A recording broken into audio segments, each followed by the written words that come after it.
अगर गलती से बीजेपी जीत गई तो इस देश के अंदर चुनाव खत्म होगा, पुतिन का मॉडल लागू होगा, किम जोंग का मॉडल लागू होगा। ये चुनाव भारत के संविधान को बचाने का चुनाव है। ये चुनाव बाबा साहब डॉक्टर भीमराव अंबेडकर के संविधान को बचाने का चुनाव है। ये चुनाव मोदी को ये बताने का चुनाव है कि ये देश बाबा साहब के संविधान से चलेगा, नरेंद्र मोदी के फरमान से नहीं चलेगा। कभी हिंदू मुसलमान करते हैं, कभी हिंदू सिख करते हैं, कभी हिंदू ईसाई करते हैं, और जब तीनों का झगड़ा समाप्त कर लेते हैं तो हिंदू को हिंदू से झगड़ा कराते हैं, जात को गैर जात से झगड़ा कराते हैं, मराठा को गैर मराठा से झगड़ा कराते हैं। तो इसलिए मैंने भारतीय जनता पार्टी का नाम बदल के भारतीय झगड़ा पार्टी कर दिया।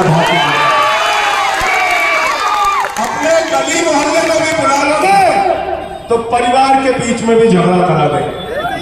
और नरेंद्र मोदी जी, मुझे अफसोस है, पीड़ा है इस बात की कि 10 साल आप इस देश के प्रधानमंत्री रहे, रोजगार कितना दिया ये नहीं बताते, महंगाई कितनी कम की नहीं बताते, काला धन कितना लाया नहीं बताते, 15 लाख क्यों नहीं दिया नहीं बताते, पक्का मकान क्यों नहीं दिया नहीं बताते, रुपया कमजोर क्यों हुआ नहीं बताते।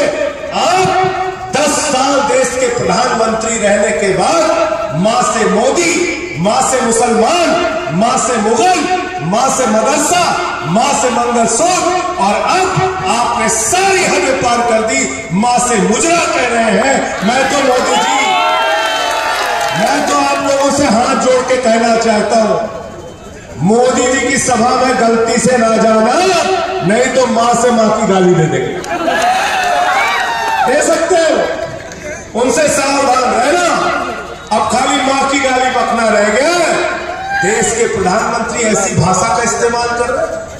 आपने बिहार की महिलाओं का अपमान किया। क्या कह रहे हैं प्रधानमंत्री जी?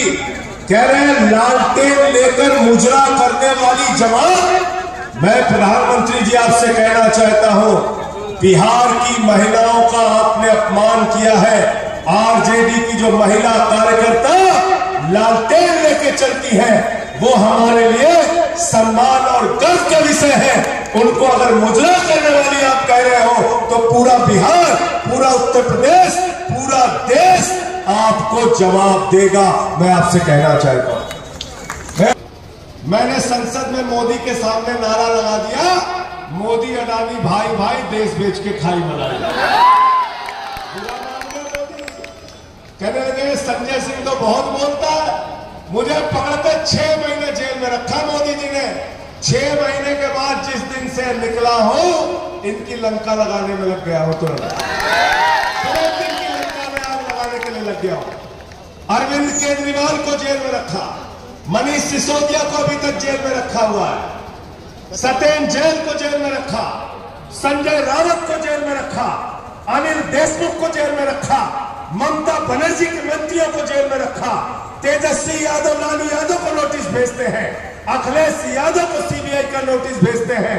ये आपका भाई जो राजीव राय बैठा हुआ है, इसके ऊपर ईडी के छापे मारे। आपको शर्म आएगी कैसे सवाल इनसे पूछे गए। इनसे जानते क्या सवाल पूछा गया? मोदी के अधिकारियों ने इनसे सवाल पूछा कि आपने अपने पत्नी को 2000 रुपए क्यों दिए? मजाक नहीं कर, गलत तो नहीं बोल रहा भाई राजीव राय जी, गलत बोल रहा हो तो मुझे रोक दीजिए। 12,000, चलिए ठीक कर देता हूं। बोले आपने अपनी पत्नी को 12,000 रुपए क्यों दिए? मोदी जी, जिसको पत्नी होती है उसी को तकलीफ का पता होता है। माफ कीजिएगा, आपको पति पत्नी के रिश्तों की पवित्रता के बारे में भी नहीं मालूम, और आपको पत्नी की क्या क्या जरूरतें और तकलीफें होती हैं यह भी नहीं मालूम। मैं निंदा करता हूं ऐसी जांच आप राजीव राय के खिलाफ कराते हैं।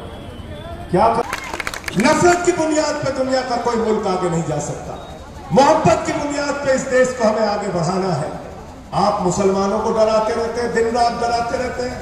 मैं मोदी जी आपको एक जानकारी दे देता हूं, ये जो मुसलमान कौम है ना, ये सिर्फ अल्लाह से डरते हैं, किसी और से डरते हैं।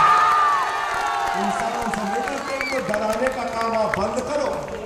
आप डराने का काम बंद करो इनको और इनको इस देश का नागरिक समझो, इनको सम्मान दो। गए दिल्ली में कहने लगे 45 पार 45 पार 45 पार आई 8 सीट।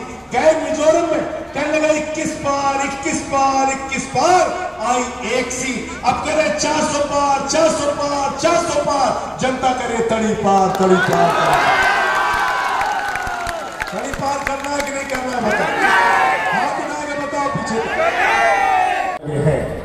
और गाते गाते लोग चिल्लाने लगे हैं, कैसे कैसे मंजर अभी आने लगे हैं। गाते गाते लोग चिल्लाने लगे हैं, बदल डालो अब इस तालाब के पानी को, कमल के फूल तो मुरझाने लगे हैं, कमल के